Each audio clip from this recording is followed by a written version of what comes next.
Welcome to Black Les TV, where you find all the latest Black queer characters, TV shows and movies.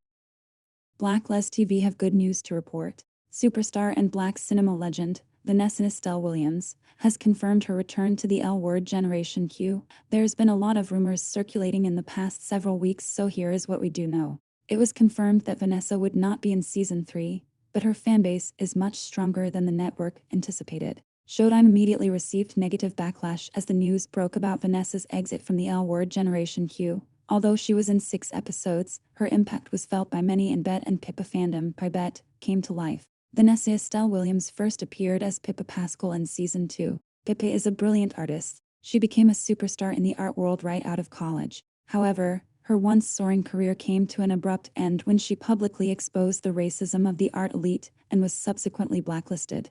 Being rejected by her peers hurt Pippa deeply, and she disappeared from the art world for a couple of decades. Pippa was born on April 4, 1969, in Los Angeles, California. She is a contemporary artist and is the mother to one son. Upon graduating from Bard College in New York, Pippa's talent was quickly recognized by the art elite, and she was promised the world at the age of 22. Pippa's senior thesis art showcase at Bard had also inspired Bette Porter, then an undergraduate at Yale University, to switch her major from comparative literature to art history. Bette continued to follow Pippa's career, attending Pippa's first postgraduate show at the Amelia Spalter Gallery in New York, her first museum show at the Studio Museum in Harlem, and joining the protests when one of Pippa's pieces, America's Original Sin, was dropped from the Whitney Biennial. By the time Bette opened her gallery in the 1990s, Pippa was already a superstar in the art world. She was one of the only mainstream artists who was making art about race, oppression, and sexual violence. However, she gained a reputation for being difficult to work with, which Bette says was euphemism for being female and Black. In 2000, Pippa published an op-ed in the New York Times in which she called the art world anti-Black. She was blacklisted after that and disappeared from the art scene.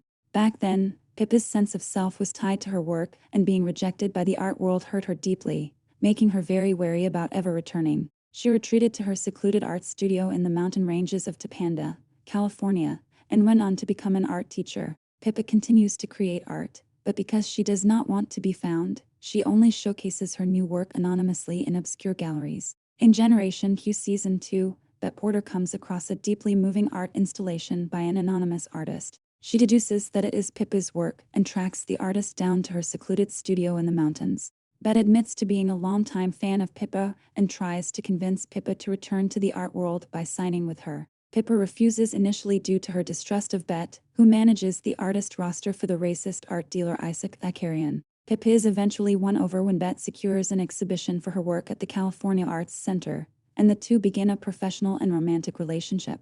Pippa and Bette grow closer as they triumph over Danny Neath in a dispute over the CAC funding. When Bette introduces her ex-wife Tina Kennard to Pippa, Tina is immediately jealous because Bette is finally dating someone she knows she cannot compete with.